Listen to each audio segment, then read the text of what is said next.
సర్వోన్నతుడును సర్వశక్తిమంతుడు మన ప్రభువును ప్రియరక్షకుడైన యేసుక్రీస్తు వారి పేరిట మీ అందరికీ కూడా నా నిండు హృదయపూర్వక వందనాలు. ఎలాగున్నారు? అందరూ బాగున్నారు కదా? దేవుని యొక్క మహా గొప్ప కృపా భాగ్యతను బట్టి మరి యొక్క పరిశుద్ధ దినంన మనం ఈ విధంగా కలుసుకొని దేవుని యొక్క వాక్యాన్ని వినేటువంటి కృపా భాగ్యతను దేవుడు మన జీవితంలో అనుగ్రహించి ఉన్నారు.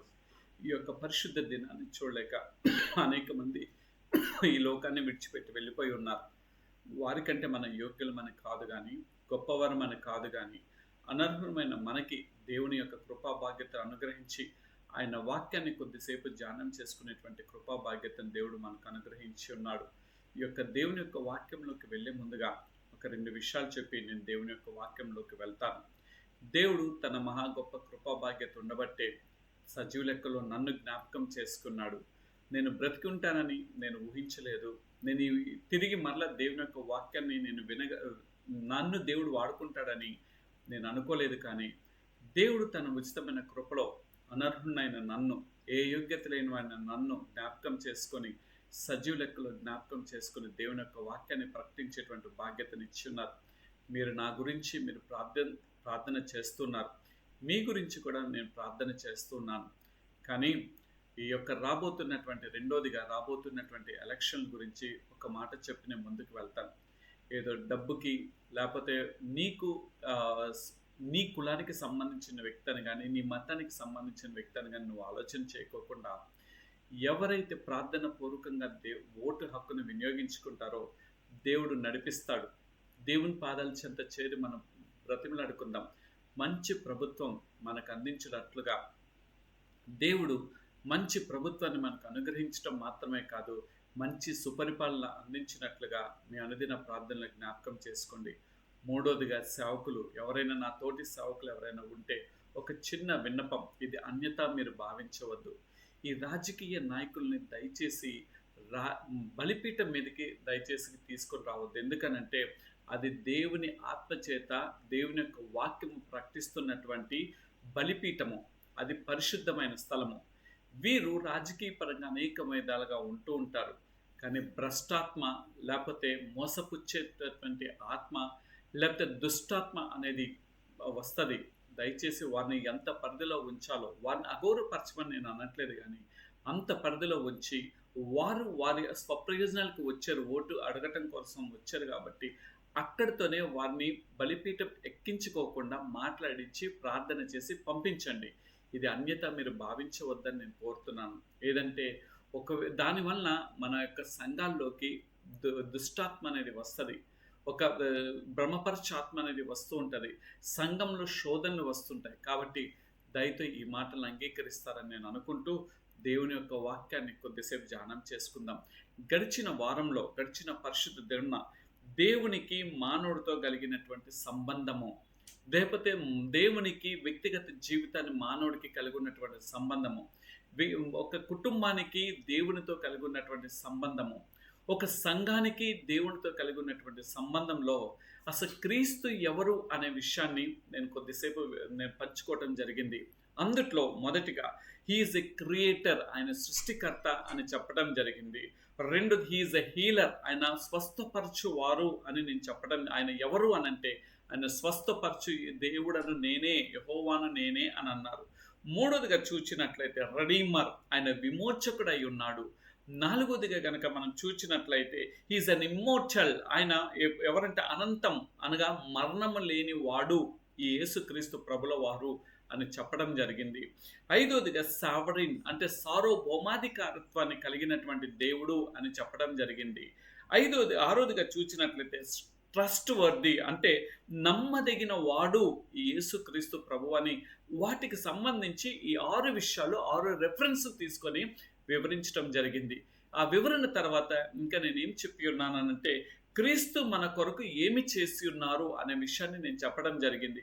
ఆ యొక్క విషయాల్లో మొదటిగా ఆయన ఏమి మన కొరకు చేస్తున్నాడంటే, ఆయన హీఈస్ క్రూసిఫైడ్, ఆయన ఏం చేయబడ్డాడు, సిలువ వేయబడిన వాడిగా ఉన్నట్లుగా ఒక రెఫరెన్స్ లూకాసు వార్త 23:33 తీసుకొని చెప్పడం జరిగింది.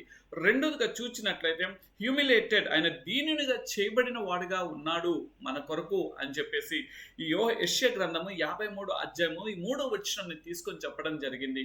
మూడోదిగా చూచినట్లే రైల్డ్, అంటే దూషింపబడిన వానిగా ఆయన మన కొరకు బలైనట్లుగా తెలుస్తున్నది. ఇది మార్కు సువార్త 15 అధ్యాయము 29 నుండి 32 వరకు ఉన్నటువంటి వచనాలను చెప్పడం జరిగింది.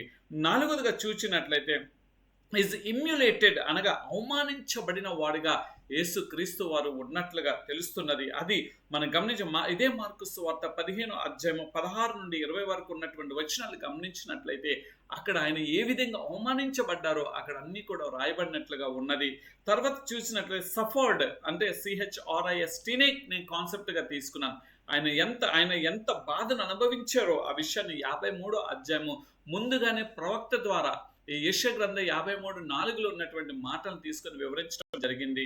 ఆఖరిగా ట్రస్టెడ్ అనగా హింసింపబడే, టార్చర్డ్ అని అంటాం కదండి. టార్చర్డ్ అనగా ఆయన ఎంతగా హింసింపబడ్డారో మత్తయి సువార్తలో 27 అధ్యాయం 26 నుండి 30 వరకు ఉన్నటువంటి మాటలను ద్వారా నేను వివరించడం జరిగింది. ఇది ఎందుకు నేను చెప్తున్నానంటే దాని తదుపరి భాగం నేను అందిస్తాను కాబట్టి ముందుగా కొంత అవగాహన ఉండాలనే ఉద్దేశంతో ఈ మాటను చెప్పడం జరిగింది. అయితే ఈ దినము మనం ఈ రెండు విషయాలు, క్రీస్తు ఎవరో అని మనం తెలుసుకున్నాము, క్రీస్తు మన కొరకు ఏమి చేస్తున్నారో అక్కడ మనం తెలుసుకున్నాం కదా. ఈ దినం క్రీస్తు మనకు ఏమై ఉండాలి, ఆయన అంటే Christ should be to us, అంటే మనకు ఏమై ఉండాలో కూడా ఆయన మన కొరకు ఆయన ఎట్లా మన జీవితంలో ఉండాలి అనే విషయాన్ని కూడా నేను తెలియచేయాలని కొద్ది ముందు కొనసాగాలని నేను అనుకుంటున్నాను. మొదటగా యేసుక్రీస్తు ప్రభువు వారు మనకి కిరీటంగా, he must be a crown, అంటే ఒక కిరీటంగా ఉండువారుగా ఉండాలి. ఈ మాటను గమనించినట్లయితే ప్రకటన గ్రంథము 2వ అధ్యాయము 10వ వచనానికి వెళ్ళినట్లయితే అక్కడ ఈ మాటలు కనిపిస్తున్నాయి. ఇదిగో మీరు శోధింపబడినట్లు అపవాది మీలో కొందరిని చెరపట్టబోచున్నాడు. 10 దినములు శ్రమ కలుగును, మరణమునకు నమ్మకంగా ఉండుము, నేను నీకు జీవ కిరీటం ఇచ్చేదను. ఆయన ఏమంటున్నాడు తెలుసండి, ఆయన he wants to give a crown in to your life. మన జీవితానికి ఒక కిరీటాన్ని ఇవ్వగలుగుతున్నాను. ఏ కిరీటమో తెలుసండి, మనిషి ఇచ్చే కిరీటం అయితే అది తాత్కాలికమైన కిరీటము. మనిషి ఇచ్చేటువంటి కిరీటం అయితే కనుక అది ముందుకు కొనసాగింపబడదు, మన అక్కడితో గర్వాంగులుగా చేసేది.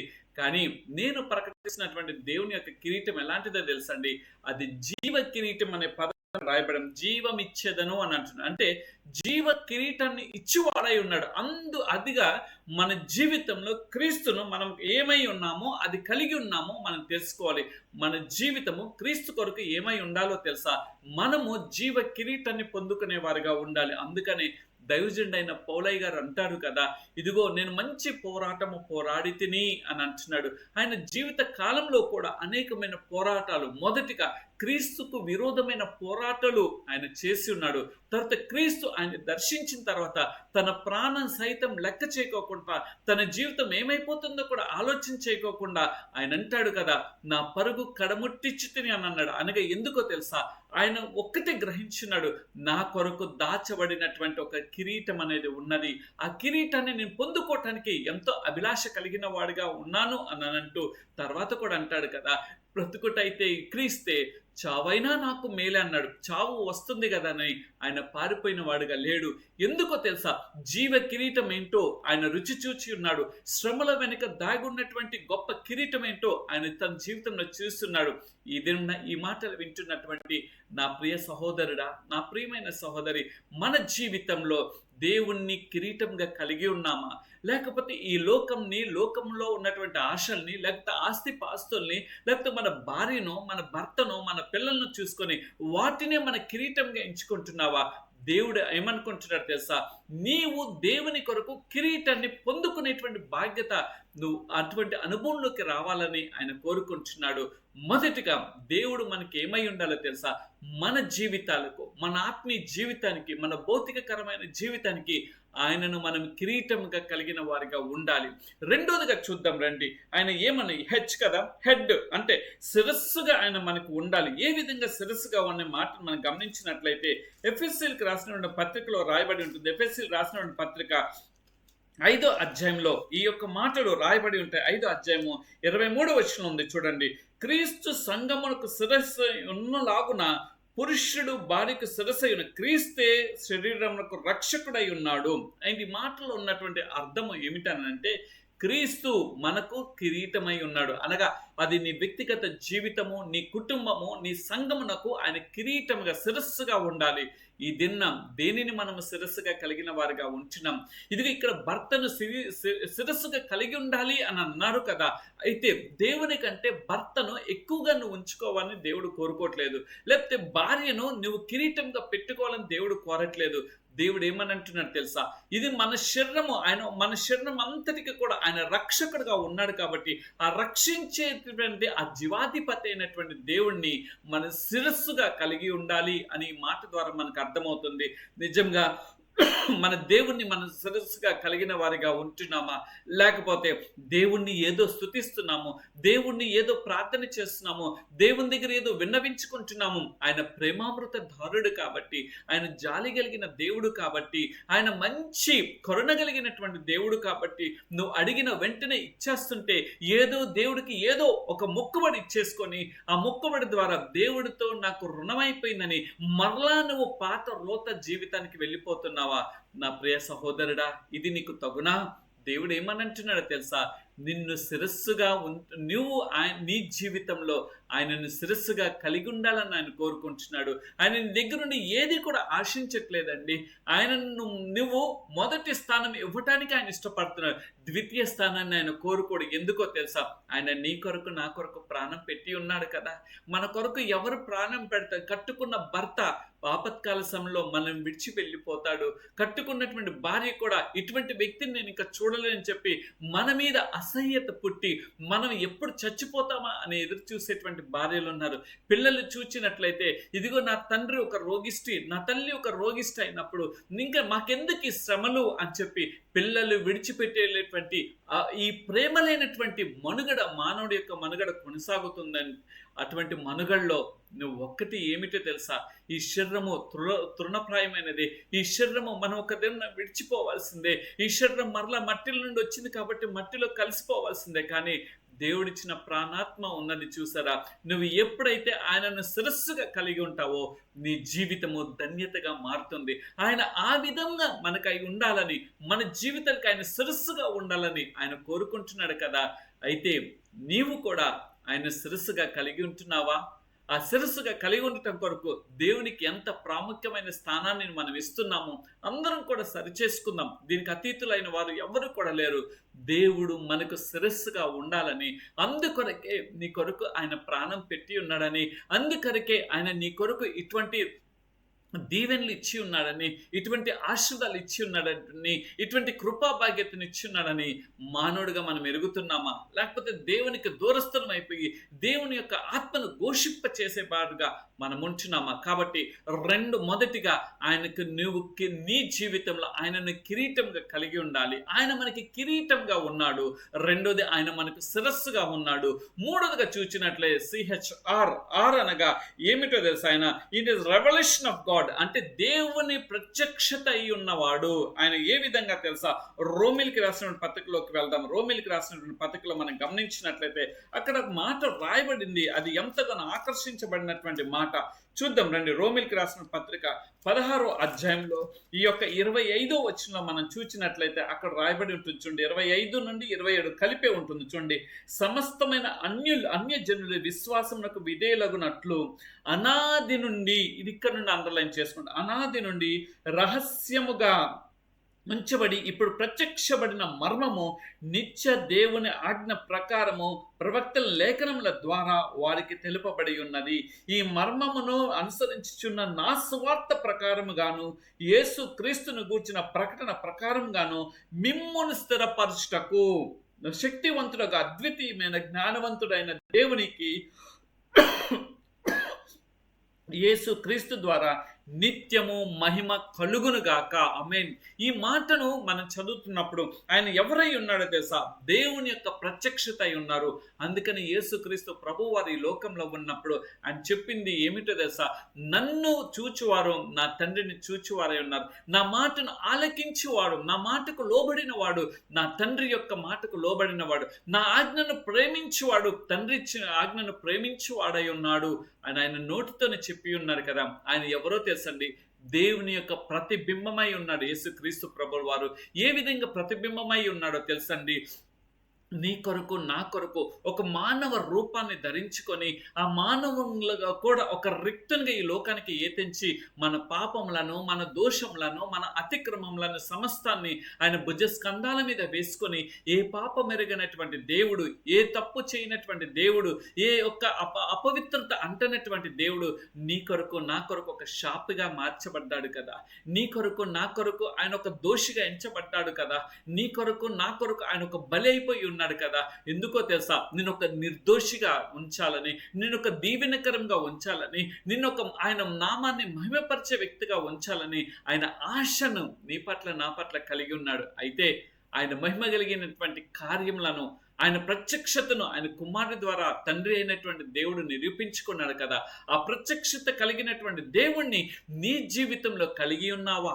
ఆ ప్రత్యక్షతను అనుభవించే అనుభవంలోకి మానవుడుగా నువ్వు రాగలుగుతున్నావా?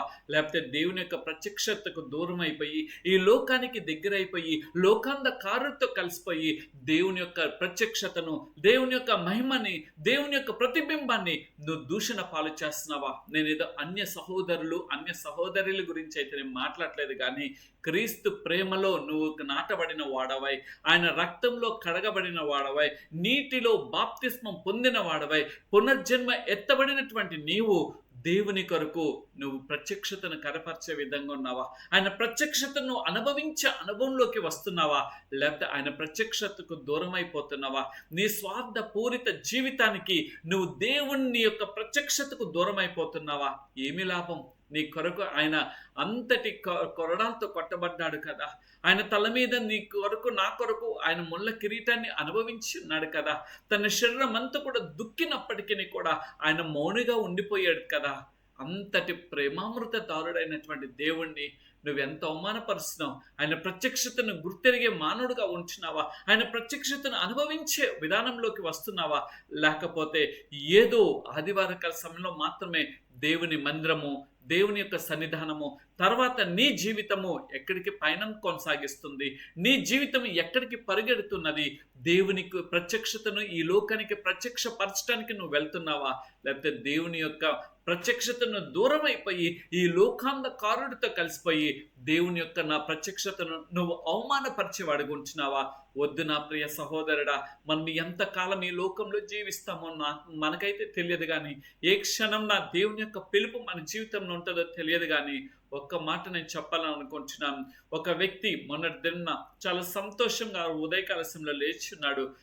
తన యొక్క ఉద్యోగానికి వెళ్ళి ఉన్నాడు. మధ్యాహ్న కాల సమయంలో ఇంటికి వస్తుండగానే అది తెలియకోకుండానే ఒక వాహనం వచ్చి కొట్టివేయబడింది. మనిషి అక్కడికొక్కడ తల పగిలి తన యొక్క బ్రెయిన్ అంతా కూడా బయటకు వచ్చింది.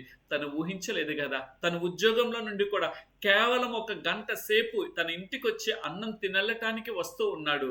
తన జీవితాన్ని పోయింది. తను ఊహించాడు తన మరణం అక్కడ వచ్చి ఉన్నదని. ఎప్పుడు మన అంతం ఉంటుందో తెలియదు, కానీ ఒక్క మాట చెప్పాలని ఇష్టపడుతున్నాను.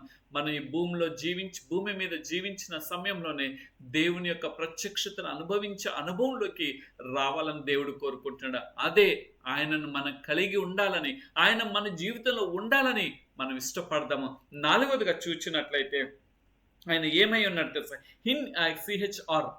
I an inheritance of God, అంటే దేవుని యొక్క స్వాస్యమై ఉన్నాడండి ఆయన.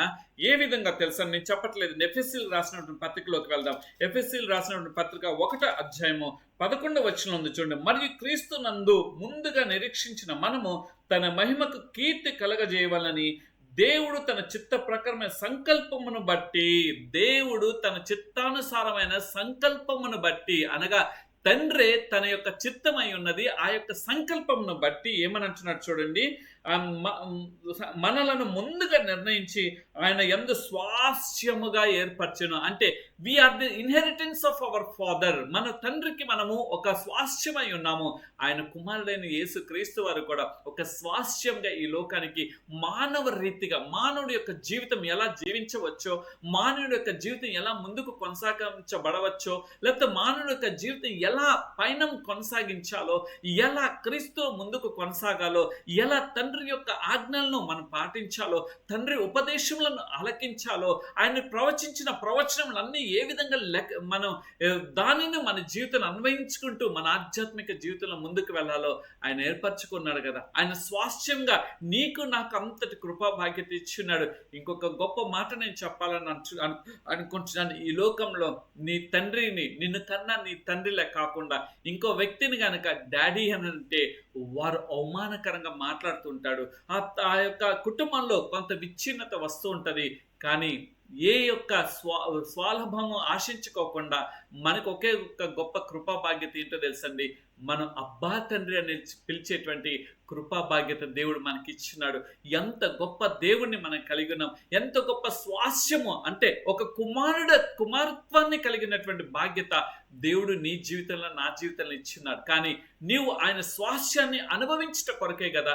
ఏమిటి ఆయన స్వాస్యం అని ఆలోచన చేసినట్లయితే ఈ భూమి మీద ఆయన కుమారుడిగా ఆయన తండ్రి మాటను విధేయత కలిగిన వారుగా ఉండాలన్నదే కదా ఆయన కోరుకుంటున్నాడు. ఆయన నీకు ఇచ్చినటువంటి గొప్ప బాధ్యత ఏంటో తెలుసా, నువ్వు ఏదో చేయలేనటువంటి కష్టతరమైనటువంటి వాటిని ఆయన నీకు ఇవ్వలేదు. ఆయన నువ్వు చాలా ఈజీగా, నువ్వు చాలా నీ యొక్క దైనందిన జీవితంలో నువ్వు జీవించే విధంగానే, వాటిని గైకొనే విధంగానే ఉండునట్లుగానే ఆయన నీకు అనుగ్రహించి ఉన్నాడు. కానీ ఈ దినం మనము క్రైస్తవులైన మనము ఎలా అయిపోయింది తెలుసండి, ఆయన స్వాస్థ్యము, నేను క్రీస్తుని ఎరిగిన వాడిని, నేను బాప్తిస్మం పొందుకున్నాను, నేను క్రీస్తు బిడ్డని, నేను ఒక విశ్వాసిని అని చెప్పుకోవటానికి పనికొస్తుంది. కానీ నిజముగా ఆయన స్వాస్థ్యాన్ని అనుభవించే పుత్రుడిగా, పుత్రికగా మనం ఉంటున్నామా? ఈ దినమున మనం జ్ఞాపకం చేసుకుందాం. అది తెలియచేట కొరకే తన కుమారుడైన యేసు క్రీస్తు వారిని ఆయన ఒక స్వాస్యముగా ఈ లోకానికి నీ కొరకు నా కొరకు ఆయన అందించున్నాడు. ఇది నువ్వు అందుకోగలుగుతున్నావా, లేకపోతే దేవుణ్ణి తృణీకరించి దూరం అయిపోతున్నావా? ఇంకొక విషయం CHRI అండి కదండి.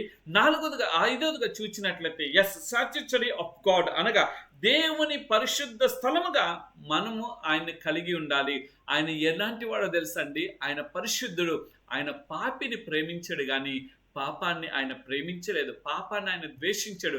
వేశ్యను ప్రేమించాడు కానీ వేషధారుల్ని ఆయన ప్రేమించలేదండి. ఆయన ఎందుకు ప్రేమించలేదో తెలుసా? వేశ్యను ప్రేమించినప్పుడు ఆ వేశ్య జీవితము మారి ఒక పరిశుద్ధురాలిగా మార్చబడింది. పరిశుద్ధ లేఖన గ్రంథంలో లేదండి, ఆమె ఒక 5 భర్తల్ని కలిగి ఉన్నది. ఆ 5 భర్తలు కాకుండా ఇప్పుడు ఉన్నటువంటి భర్త కూడా అది నీ భర్త కాదమ్మని అంటంతోనే ఆ యొక్క తల్లి అన్న మాట ఏంటో తెలుసా? నిజమే అని తన పాపాన్ని, తన దోషాన్ని, తన అతిక్రమాన్ని ఒప్పుకుంది. వెంటనే తన జీవితంలో ఉన్నటువంటి పాపము, రోగము, శాపము, భ్రష్టకరమైనది సమస్తాన్ని ఈ పరిశుద్ధుడైనటువంటి దేవుడు, నేను ప్రకటిస్తున్నటువంటి యేసు క్రీస్తు ప్రభువు వారు కాబట్టి వెంటనే తన జీవితంలో మహిమ కలిగినటువంటి కార్యం ఏంటో తెలుసా? పరిశుద్ధురాలుగా మార్చబడిన తర్వాత ఆ తల్లి చేసినటువంటి గొప్ప కార్యం ఏంటో తెలుసండి? దేవుడు నా అపవిత్రమైన జీవితాన్ని, నా అపరిశుద్ధత కలిగినటువంటి జీవితాన్ని సమస్తాన్ని కడిగి నన్ను పవిత్రురాలుగా చేస్తున్నాడు. కాబట్టి నా జీవితం ఇప్పటి వరకు రోతది, ఇప్పటి వరకు నన్ను ఒక వేశ్యగానే చూస్తున్నారు, ఇప్పటి వరకు నా జీవితం అంతా కూడా ఎంతో భ్రష్టకరమైంది. కానీ నా దేవుడు నన్ను పరిశుద్ధురాలుగా మార్చి ఉన్నాడు. కాబట్టి ఆ పరిశుద్ధత దేవుడి కొరకు నేను జీవించడానికి ఇష్టపడుతున్నాను అని చెప్పి ఆ తల్లి వెళ్ళి దేవుని స్వార్థను ప్రకటించింది. అయితే ఈ దిన నువ్వు పరిశుద్ధ దేవుణ్ణి నువ్వు పూజిస్తున్నావు కదా, పరిశుద్ధ దేవుణ్ణి నువ్వు ఆరాధిస్తున్నావు కదా, పరిశుద్ధ దేవుణ్ణి కలిగి ఉన్నాను అని నువ్వు క్రైస్తవుడిగా చెప్పుకుంటున్నావు కదా. కానీ నీ నామస్మరణలో క్రైస్తవత్వం కనిపిస్తున్నదా? నీ యొక్క పలుకులో క్రైస్తవత్వం కనిపిస్తున్నదా? నీ యొక్క మాట తీరులో పరిశుద్ధత అనేది కనిపిస్తున్నదా? ఇది దయచేసి జ్ఞాపకం చేసుకోవాలని దేవుడు కోరుకుంటున్నాడు.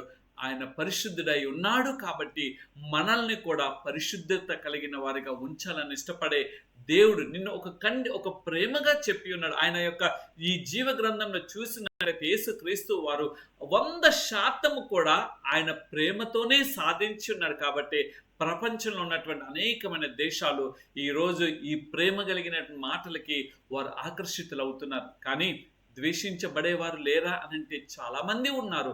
అయినప్పటికీ వారు ద్వేషించిన వారిని కూడా నేను ప్రకటిస్తున్నటువంటి దేవుడు ప్రేమిస్తానే ఉన్నాడు. ఇదిగో నువ్వు ద్వేషిస్తున్నావు కదా అని చెప్పి, ఇదిగో వీడు శాపం అయిపోవును గాక అని నేను అనలేదు. అయ్యో నా కుమారుడు నన్ను ఎరగలేకుండా ఇంకా ఉన్నాడు, నా కుమారుడు ఎప్పుడు ఎరుగుతాడా అని చెప్పి ఇదిగో చేతులు చాచి నీ కొరకు నా కొరకు ఎదురు చూస్తున్నాడు. అయితే ఆ ఎదురు చూచే దేవుడు ఏ విధంగా అయితే పరిశుద్ధత కలిగి ఉన్నాడో నీవు నేను కూడా అటువంటి పరిశుద్ధత కలిగిన వాడిగా ఉండాలని దేవుడు ఇష్టపడుతున్నాడు. ఆ రోజుగా చూసినట్టు టీ అనగా టవర్ ఆఫ్ సాల్వేషన్ అనగా రక్షణ శృంగమై ఉన్నాడండి. మన దేవుడు ఎట్లాంటి రక్షణ శృంగమై 2 సమయాల గ్రంథంలో మనం చూసినట్లయితే అక్కడ ఒక మాట రాయబడి ఉంటుంది. 2 సమయాల గ్రంథంలోకి మనం వెళ్ళి మనం గమనించినట్లయితే అక్కడ రాయబడినటువంటి మాట అద్భుతమైన మాట ఏమిటో తెలుసా అండి? 22వ అధ్యాయంలో ఉంటుంది ఈ మాట. 22వ అధ్యాయము 51వ వచనంలో ఆఖరి మాట అదేనండి. నీవు నియమించిన రాజునకు గొప్ప రక్షణ కలగజేయు వాడవు. ఆయన ఎవరో తెలుసండి? Is a tower of salvation. ఆయన గొప్ప రక్షణ కలగచే దేవుడై ఉన్నాడు. నన్ను రక్షించేవారు ఆపత్కాల సమయంలో వచ్చినప్పుడు వారు మనకి దూరంగా వెళ్ళిపోతారండి. మన బిడ్డల్ని ఎంత ప్రేమగా మనం పెంచుకుంటాం, మన కష్ట సమయంలో మన బిడ్డలు మనల్ని విడిచిపెట్టి వెళ్ళిపోతుంటారు. మన తోబుట్టులు మనకి ఆదరణగా ఉండవలసిన వారే మనల్ని విడిచిపెట్టి దూరంగా పారిపోతుంటారు. మనతో కలిసి ఉండాలని మనం ఎంత ఆశపడి వారికి మన జీవితం సహితం పణంగా పెట్టినటువంటి వారే సమయం వచ్చినప్పుడు మనకి దూరంగా వెళ్ళిపోయి నువ్వెవరో తెలియదని అంటారు. ఆ సమయంలో గుండె పగిలిపోతుంది కదా. కానీ నేను ఒక్క మాట చెప్పాలని ఇష్టపడుతున్నాను. ఏమిటో తెలుసా? మన జీవితంలో మన దేవుణ్ణి రక్షణ శృంగముగా కలిగి ఉందాం. ఆయన టవర్ ఆఫ్ సాల్వేషన్ కాబట్టి ఆయనను మన రక్షణ శృంగంగా కలిగి ఉన్నప్పుడు మన జీవితాలు అద్భుతంగా మరల్చబడతాయి. మన జీవితాలు దీవెనకరంగా మార్చబడతాయి. మన జీవితాలు అనేక మందికి ఆశీర్వాదకరంగా మార్చబడతాయి. మరొకసారి ఈ యొక్క క్రైస్ట్లో ఉన్నటువంటి ఈ యొక్క 6 మాటలు ఆయన మనకి ఏమై ఉన్నాడో ఒక్కసారి టూకీగా చెప్పి ఆఖరి అంశంలోకి నేను వెళ్తాను. ఏమిటో తెలుసా? మన జీవితంలో ఆయన కిరీటంగా కలిగిన వారుగా ఉండాలి. అనగా ఆయన మన జీవితాలకి మనం ఆయనకి ప్రథమ స్థానం ఇచ్చేవారుగా ఉండాలి. రెండోది మన జీవితాల్లో ఆయన శిరస్సుగా మనం ఉండాలని, మన జీవితాలకి ఆయన శిరస్సుగా ఉండాలని ఆయన ఇష్టపడుతున్నాడు. మూడోదిగా చూసినట్లయితే ఆయన ప్రత్యక్షతను మనం కనపరిచేవాడుగా, ఆ ప్రత్యక్షను కనపరచట కొరకే కదా యేసు క్రీస్తు ప్రభు వారు ఈ లోకానికి వచ్చినాడు. ఆ కిరీటం మీద తెలియచేయట కొరకే కదా ఆయన ఈ లోకానికి వచ్చినాడు. ఆయన తండ్రి యొక్క స్థానం ఏంటో ఒక శిరస్సుగా మనకి రుజువు చేయట కొరకే కదా ఈ లోకానికి వచ్చి ఉన్నాడు. నాలుగోదిగా ఆయన ఆ దేవుని యొక్క స్వాస్థ్యమై ఉన్నాడు కాబట్టి మనం కూడా ఆయన స్వాస్థ్యంగా మార్చుట కొరకే కదా యేసుక్రీస్తు ప్రభు వారు ఈ లోకానికి వచ్చి ఉన్నాడు. ఐదోదిగా దేవుని పరిశుద్ధ స్థలముగా మనం ఉండాలనే కదా ఆయన పరిశుద్ధునిగా ఈ లోకానికి ఒక దీనునిగా వచ్చినాడు. ఆఖరిగా ఆయన టవర్ ఆఫ్ సాల్వేషన్ అంటే రక్షణ శృంగముగా నీ జీవితంలో నా జీవితంలో ఉండాలని ఇష్టపడుతున్నాడు కాబట్టే కదా ఆయన ఈ లోకానికి వచ్చినాడు. ఆయన ఇంతగా నీ కొరకు సాక్రిఫైస్ చేస్తే, ఇంతగా ఆయన నీ కొరకు త్యాగం చేస్తే what the result we are giving? మనం ఏమి బహుమానం ఆయనకి ఇస్తున్నాం?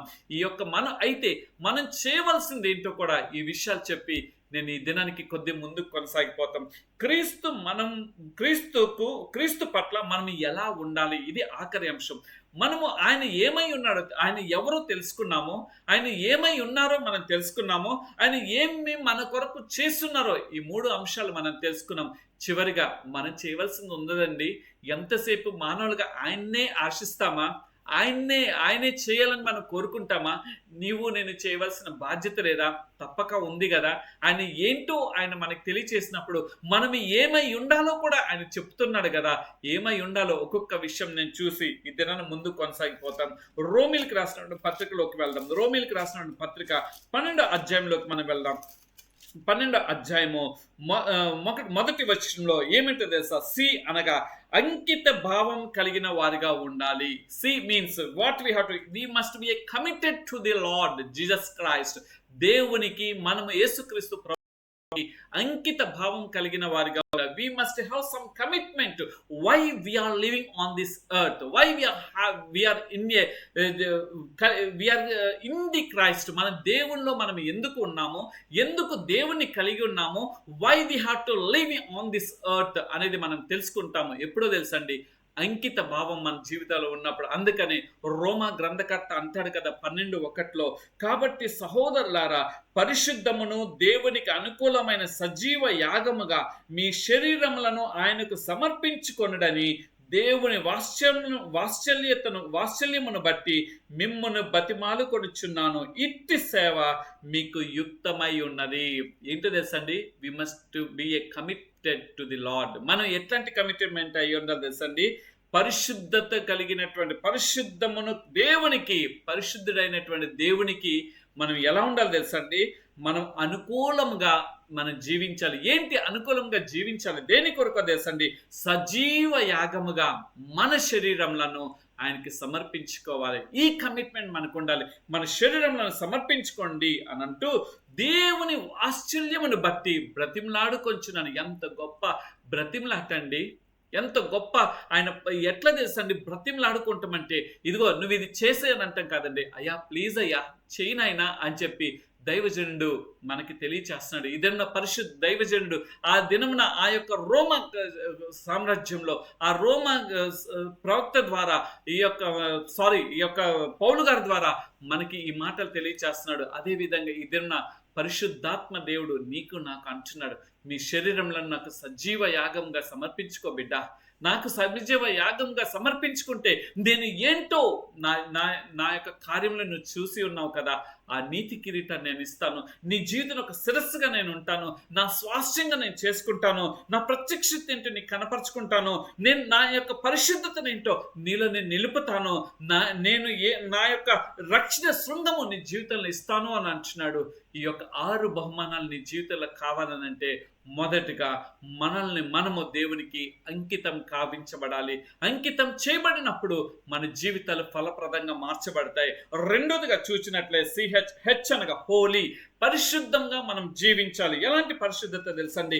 కొలసీలకు రాసిన పత్రికలో రాయబడి ఉంటుంది. కొలసీలకు రాసినటువంటి పత్రిక 1వ అధ్యాయంలో ఈ మాటలు ఇక్కడ ఉండాలి. 1వ అధ్యాయంలో ఈ మాటలు రాయబడినట్లుగా నేను చూస్తున్నాను. 1వ అధ్యాయము 12వ వచనం ఉంది చూడండి. ఏమంటారు? కలిపి ఉంటుంది 9 నుండి 12 వరకు. అందుచేత ఈ సంగతి వినిన నాటి నుండి మేము మిమ్మల్ని నిమిత్తం ప్రార్థన చేయటం మానక, మీరు సంపూర్ణ జ్ఞానమును ఆత్మ సంబంధం వివేకము గలవారును ఆయన చిత్తమును పూర్ణము గ్రహించిన వారునై ప్రతి సత్కార్యములో సఫలమగుచు దేవుని విషయమైన జ్ఞానమందు అభివృద్ధి పొందుచు అన్ని విషయంలో ప్రభువును సంతోష పెట్టినట్లు ఆయనకు తగినట్లుగా నడుచుకోవాలని ఏమని అంటున్నాడు? ఆనందంతో కూడిన పరిపూర్ణమైన ఓర్పును దీర్ఘ శాంతమును కనపరచినట్లు ఆయన మహిమ శక్తిని బట్టి సంపూర్ణ బలముతో బలపరచబడిననియు తేజోవాసులైన పరిశుద్ధుల స్థలములో పాలివారగునట్లు పవిత్ర పాత్రలుగా చేసిన తండ్రికి మీరు కృతజ్ఞతాస్తుతులు చెల్లించవలననియు దేవుని బతిమలాడుకొంచున్నాము అని అంటున్నాడు. అనగా మనం వేటిని విడిచిపెట్టాలి, దేన్ని కలిగి ఉండాలి. ఒక్కొక్కటి చాలా అద్భుతంగా కామాలు పెట్టాల. మొదటగా ప్రార్థన. ఈ యొక్క మన జీవితంలో పరిశుద్ధత రావాలి అని అంటే కేవలం విడిచిపెట్టుకోకుండా ప్రార్థన చేసేవారుగా ఉండాలి. రెండోది సంపూర్ణమైన జ్ఞానము కలిగిన వారిగా, అనగా ఆత్మ సంబంధమైన వివేకము కలిగిన వారిగా. జ్ఞానము వివేకము మానవుణ్ణి దేవుని యొక్క సన్నిధానాన్ని అనుభవించే అనుభవంలోకి నడిపిస్తుంది. జ్ఞానము వివేకం కలిగి ఉంటే మానవుడు శోధనలో పడుకోకుండా తప్పించబడతాయి. ఈ యొక్క దైనందిన జీవితంలో నీ ఆత్మీయ జీవితంలో జ్ఞానము వివేకం కలిగి ఉన్నట్లయితే దేవుడు నీతో ముఖాముఖి సంభాషణ చేయట ఏమిటో నీ యొక్క ఇహలోక సంబంధమైన నేత్రను మోయబడి నీవు పరలోక సంబంధమైన నేత్రలు అనగా నీ మనోనేత్రలు తెరవబడతాయి. ఈ 2 అనుభవాలు మన జీవితంలో ఉండాలి. మూడోదిగా చూచినట్లయితే అక్కడ ఉంటుంది కదండి, ఆయన చిత్తమును పూర్ణముగా. మూడోది ఏమిటో తెలుసండి? ఆయన చిత్తము నీ చిత్తం కాదు, లేకపోతే నీ కుటుంబ చిత్తం కాదు, నీ యొక్క ఇష్టానుసారమైన ఆలోచన చెప్పున కాదు, కానీ దేవుని చిత్తము ప్రకారము నువ్వు పూర్ణముగా, అంటే ఏదో 50% అని అనట్లేదు, 90% అనట్లేదండి, 99% అనట్లేదండి, 99.9 అని అనట్లేదండి, 100% అంటే ఎక్కడ కూడా మచ్చ లేకుండా పూర్తిగా, అనగా దేవుని మీద నువ్వు ఎలా ఉండాలి తెలుసా, పూర్ణంగా నువ్వు గ్రహించగలిగేటువంటి, అనగా దేవుని యొక్క ఉపదేశములు, దేవుని యొక్క ఆజ్ఞలు, దేవుని యొక్క అనేకమైనటువంటి వాక్కులు మనము పూర్ణము గ్రహించే అనుభవంలోకి మనం రావాలి. 4వదిగా ప్రతి సత్కార్యంలో, అనగా దేవుడిచ్చే సత్కార్యములలో మనము సఫలము చెందిన అనుభవస్తుల్లోగా మనం ఉండాలని, తర్వాత దేవుని విషయమైన జ్ఞానమందు దేవుడిచ్చేటువంటి జ్ఞానము. అందుకనే సలోమాను గారు అంటాడు కదా, నా తండ్రి ద్వారా వచ్చినటువంటి ఆస్తి నాకు అది ప్రాముఖ్యత కాదు, కానీ ఇంకో దేవా, ఈ యొక్క రాజ్యాన్ని నేను పాలించడానికి నాకు జ్ఞానం లేకపోతే, నా వెర్రి జ్ఞానంతో నేను అందించలేకపోతే నేను బాధపడిన పరిస్థితులు వస్తాయి. కాబట్టి దేవా, మొదటి నాకు దయచేయనప్పుడు దేవుడు ఏం చేస్తున్నట్టు తెలుసండి, సంపూర్ణమైన జ్ఞానం ఈ లోకంలో మీద ఎవరికి ఇవ్వలేనటువంటి గొప్ప జ్ఞానంతో సొలొమోన్ గారిని నింపి ఉన్నారు. అయితే ఆ జ్ఞానాన్ని సొలొమోన్ గారు కాపాడుకోలేదు, అజ్ఞానత్వంలోకి వెళ్ళిపోయి ఉన్నాడు. అయితే మనం అటువంటి అజ్ఞానుడిగా అవ్వకోకుండా కొరకే సొలొమోను గ్రంథకర్త అంటాడు కదా, ఈ భూమి క్రింద ఉన్నదంతా కూడా నిష్ప్రయోజనము అని అంటున్నాడు. కానీ దేవుడు ఒక్కడే, ఆ యొక్క దేవుణ్ణి కలిగి ఉన్నప్పుడు మనము ఎలా ఉంటాం తెలుసండి, సంపూర్ణత కలిగినటువంటి జ్ఞానంలో నడిపించబడతాం. అలా చెప్పుకుంటూ వచ్చి దీర్ఘశాంతం మనలో ఉండాలి, ఓర్పు ఉండాలి. అప్పుడు కానీ ఆయన మహిమ కలిగినటువంటి పరిశుద్ధాత్మ శక్తిని మనం పొందుకోగలుగుతామని దేవుని యొక్క వాక్యం సెలవిస్తున్నది. మూడవదిగా చూసినట్లయితే రిలయబుల్, నమ్మదగిన వారిగా మనం ఉండాలి. దేవుని కొరకు మనం నమ్మదగిన వారిగా ఉన్నప్పుడు ఆయన అంటాడు కదా, ఆయన నమ్మదగిన వాడని భక్తుడు అన్నట్లుగా నీవు నేను కూడా. అందుకని పేతురు రాస్తాడు కదండి, 1 పేతురు రాసిన పత్రికలోకి మనం వెళ్దాం. ఒకసారి 1 పేతురు రాసిన పత్రిక 1వ అధ్యాయము 12వ వచనంలో రాయబడి ఉంది చూడండి. పరలోకం నుండి పంపబడిన పరిశుద్ధాత్మ వలన మీకు సువార్త ప్రకటించిన వారి ద్వారా మీకిప్పుడు తెలపబడిన ఈ సంగతుల విషయమై తమ కొరకు కాదు కానీ మీ కొరకే తను పరిచర్య చేసిన సంగతి వారికి బయలుపరచ దేవదూతలు ఈ కార్యమును తొంగి చూడగోరుచున్నారు. అనగా ఆయన ఎంత నమ్మదగిన వాడిగా ఉన్నాడండి. ఆయన నీ జీవితంలో, నా జీవితంలో ఎంత నమ్మదగిన వాడిగా ఉన్నాడు అంటే తెలుసా, పరలోకం నుండి పంపబడిన పరిశుద్ధాత్మ ద్వారా నీకు నాకు ఆయన సువార్తను ప్రకటించున్నాడు. అటువంటి నమ్మదగిన జీవితము నీ కొరకు, నీ జీవితంలో, నా జీవితంలో ఉందా? దేవుని నీ దగ్గర నుండి, నా దగ్గర నుండి కోరుకుంటున్నది ఏమిటో తెలుసా, నమ్మకత్వం అనేది కోరుకుంటున్నాను. ఆ నమ్మకత్వం లోపించినట్లయితే ఒక్క మాట నేను చెప్పాలని ఇష్టపడుతున్నాను. చాలాసార్లు నన్ను నేనుగా పరీక్ష చేసుకుంటూ ఉంటాం. నేను దేవుడిని నమ్మి ఉన్నాను అని చాలా అద్భుతంగా మన నోటితో చెప్తాం, కానీ దేవుడు మన జీవితాన్ని చూసి, మన స్థితిగతులను చూసి, అనగా మన అంతరంగంలో ఉన్నటువంటి పరిశుద్ధతను, లేకపోతే మన జీవితాన్ని చూసి, అయ్యో నా కుమారుని నేను నమ్మగలిగే వాడిగా ఉన్నాడు, నా కుమార్తె నేను నమ్మదగినదిగా ఉన్నదని సంతోషపడేటువంటి అవకాశం దేవుడికి మనకి ఇవ్వగలుగుతున్నామా? అటువంటి నమ్మకత్వము నేను దేవునికి ఇవ్వాలని దేవుడు కోరుకుంటున్నాడు. 4వదిగా చూసినట్లే CHRS అంటే నీవు ఏమైపోవాలి తెలుసా, you must be A soldier, దేవుని సైనికుడిగా మార్చబడాలి. 1 తిమోతి రాసిన పత్రికలో రాయబడి, 1 తిమోతి రాసిన పత్రికలో మనం గమనించినట్లయితే అక్కడ ఉంటుంది 6:12 రాయబడి ఉంది. చూద్దాం రండి. ఏమన్నా విశ్వాస సంబంధమైన మంచి పోరాటం పోరాడము, నిత్య జీవమును చేపట్టము, దాన్ని పొందుటకు నువ్వు పిలువబడిన అనేక సాక్షుల ఎదుట మంచి ఒప్పుకొంటిమి. మనం ఎలా అయిపోవాలి తెలుసండి, మన సాక్ష్యము అది నిలబడిపోవాలి. మనం ఎలా ఉండాలి తెలుసండి, ఆయన సైనికులుగా. అందుకని అంటున్నాడు మంచి పోరాటము పోరాడి తిని అనే మాట అక్కడ రాయబడి ఉంది చూడండి. విశ్వాస సంబంధమైన మంచి పోరాటము పోరాడము అని అంటున్నాడు. విశ్వాసముతో మంచి పోరాటం పోరాడే ఒక గొప్ప సైనికుడిగా మనం మారాలని దేవుడు ఇష్టపడుతున్నాడు. ఆఖరిగా చూసిన అనగా testimony. You must be A testimony to God. దేవునికి ఒక విట్నెస్ గా ఉండాలి, ఒక సాక్షిగా ఈ లోకంలో జీవించాలి. అందుకనే అపోస్తుల కార్యము అందులో రాయబడి ఉంటుంది కదండి. అపోస్తుల కార్యము 1వ అధ్యాయము 8వ వచనంలో ఒక మాట ఇక్కడ రాయబడి ఉంటుంది. అది చూసుకొని మనం ముందుకు కొనసాగిపోతాం. ఏమని ఉందంటే చూద్దాం రండి. అయిన పరిశుద్ధాత్మ మీ మీదకి వచ్చినప్పుడు మీరు శక్తిని పొందుదురు గనుక మీరు యెరూషలేములోను యూదయ సమయ దేశంలో అందరితో బూదిగంతముల వరకును నాకు సాక్షులై ఉందరని వారితో చెప్పెను. మనము ఈ లోకాన్ని విడిచిపెట్టేంత వరకు కూడా మనం పొందుకున్నటువంటి ఆ రక్షణ భాగ్యము, మనం పొందుకున్నటువంటి ఆ యొక్క బాధ్యతను మనము ఒక సాక్ష్య రూపంగా ఈ లోకానికి చాటించే వారిగా ఉండాలి. ఎప్పుడైతే మనం ఉంటామో దేవుడు మన జీవితాన్ని ఒక నిత్య రాజ్యానికి ఒక గొప్ప బాధ్యతను అనుగ్రహిస్తాడు. ఆ నిత్య రాజ్యంలో స్వాతంత్రత పొందుకునే వారిగా ఉంటాం. లేకపోతే గల్తీలకు రాసిన పత్రిక 5:1 ఉన్నట్టుగా నువ్వు బానిసగా ఉండటం కాదు, కానీ ఆయన నన్ను ఒక స్వతంత్రుడిగా మార్చాలని ఇష్టపడట కొరకే నన్ను ఇటువంటి పరిశుద్ధత కలిగినటువంటి జీవితము, ఇటువంటి నువ్వు అంకిత భావం కలిగినటువంటి జీవితము, నువ్వు నమ్మదగిన వాడిగా దేవుని యొక్క కందృష్టిలో ఉండాలని, అంత మాత్రమే కాదు ఒక సైనికుడిగా దేవుని కొరకు ఉండాలని, ఒక సాక్షిగా దేవుని కొరకు నిలబడాలని ఇష్టపడుతున్నాడు. అటువంటి మహా గొప్ప కృపాభాగ్యత ఇచ్చినట్లుగా మన దేవుని యందు ప్రార్థన చేసి పొందుకుందాం. ఆ ప్రార్థన ద్వారా దేవుడు తప్పక ఆయన నిలబెట్టి ఆయన నిత్య రాజ్యంలో మనల్ని చేర్చుకొని ఆ పరలోక రాజ్యంలో నిత్యము సంతోషమే ఉంటది. అక్కడ ఆకలి దప్పికలు ఉండవు, అక్కడ దుఃఖం ఉండదు, బాధలు ఉండవు, ఏడుపులు ఉండవు, దాన్ని సంపాదిద్దాం దీన్ని సంపాదిద్దాం అనే ఆ యొక్క చింత అనేది ఉండదు. ఎప్పుడు కూడా ఆనందంతోనే మన జీవితం ఉంటుంది. కాబట్టి అటువంటి కృపా భాగ్యత దేవుడు మనందరినీ కలుగ చేయనట్లుగా మనమందరం ఆయన రాజ్యం కొరకు సిద్ధపడి ఈ యొక్క 6 విషయాలని మన జీవితంలో ఉంచుకొని మనం ప్రార్థన చేసినప్పుడు దేవుడు తప్పక అటువంటి కృపా భాగ్యతను ఇస్తాడు. ఆ బాధ్యత మనందరికీ దేవుడు దయచేయునుగాక. ఆమేన్. రండి చిన్న ప్రార్థన చేసుకొని మనం ముందు కొనసాగిపోదాం. పరిశుద్ధుడా, సర్వోన్నతుడా, సర్వశక్తిమంతుడా, ఈ పరిశుద్ధ దినంన మీరు మమ్మల్ని అందరినీ ప్రేమించి ఇచ్చిన ఈ మాటలను బట్టి మీకు వందనాలు చెల్లిస్తాం. ప్రతి వాక్కు ఎంతో విలువైంది ప్రభా.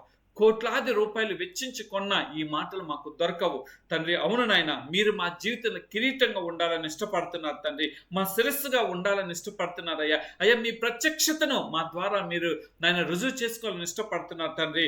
అదేవిధంగా మీ స్వాస్థ్యులుగా మమ్మల్ని చేసుకోవాలని ఇష్టపడుతున్నావు తండ్రి. అయ్యా, మీరు కలిగిన పరిశుద్ధత కలిగినటువంటి జీవితము మానవమైన మేము కూడా కలిగి ఉండాలని ఇష్టపడుతున్నావు తండ్రి. అయ్యా, అంత మాత్రమే కాదు, మా జీవితం మీరు ఒక రక్షణ శృంగంగా ఉండాలని ఇష్టపడుతున్నారు అయ్యా. ఎందుకంటే ప్రభా, మీరు మమ్మల్ని ప్రేమిస్తున్నారు, అంతగా మీరు మమ్మల్ని ఆదరిస్తున్నారు, అంతగా మీరు మమ్మల్ని నడిపిస్తున్నారు. అందుకే మమ్మల్ని సజీవ లెక్కలో ఉంచినారు ప్రభా. మీ యందు కృతజ్ఞత కలిగిన వారిగా మేము జీవించినట్లుగా సహాయం దయచండి. ఎంతమంది బిడ్డలైతే ఈ మాటలను విని ఉన్నారో వారందరినీ మీరు దీవించండి. తర్వాత కూడా ఈ మాటలు వింటున్న వారందరి జీవితంలో ఈ వాక్యము ఫలింప చేయబడినట్లుగా సహాయం దయచేయమని అల్పుడను అయోగ్యుని ఎన్నిక లేని వాడిని నన్ను తండ్రి మీరు వాడుకున్నందుకు మీ కృతజ్ఞతలు అర్పిస్తూ అంతం వరకు నమ్మకమైన సాక్షిగా జీవించగలిగే కృపా భాగ్యత దయచేయమని మీ దయగలిగిన హస్తాలకు నేను మమ్మల్ని అందరినీ కూడా అప్పగించుకుంటూ నా ప్రభువును ప్రియరక్షకుడైన యేసు క్రీస్తు వారి పెట్టి ప్రార్థన అడిగి వేడుకొచ్చున్నాం తండ్రి. ఆమేన్. తండ్రి దయ, కుమారుని ప్రేమ, పరిశుద్ధాత్మ అన్యోన్య సహవాసం మనందరికీ తోడై ఉండునుగాక. ఆమేన్, ఆమేన్, ఆమేన్. మంచిది నా ప్రియ సహోదరుడా, నా ప్రియమైన సహోదరి, మీ గురించి మీ యొక్క కుటుంబాలు మీరు ఎవరైతే ప్రార్థన సహాయతను కోరుతున్నారో వారందరి గురించి కూడా ప్రార్థన చేస్తాం. నా గురించి, నా ఆరోగ్యం గురించి, అదేవిధంగా ప్రయాణాల గురించి, తర్వాత మా యొక్క ఆర్గనైజేషన్ ముందుకు కొనసాగింపబడటానికి, వీటన్నిటి విషయంలో నేనైతే ఆర్థికంగా అడిగాను, కానీ ఎవ్వరు కూడా ఈ దినానికి ఇవ్వలేదు. అది నేను ఇవ్వలేదని చెప్పి వారి మీద కోపం కానీ అవహేళన కానీ చేయటం కాదు, కానీ మీ దగ్గర నుండి నేను కోరుకుంటున్నది ఒకటే, నా గురించి, మా పరిచయాల గురించి మీ అందరిన ప్రార్థనలు జ్ఞాపకం చేసుకోమని మీ ప్రార్థన సహాయ సహకారాలు కోరుకుంటున్నా మీ యొక్క ఆత్మీయ సహోదరుడు Kalapala Sanjay. Thank you very much. God bless you all. Shalom.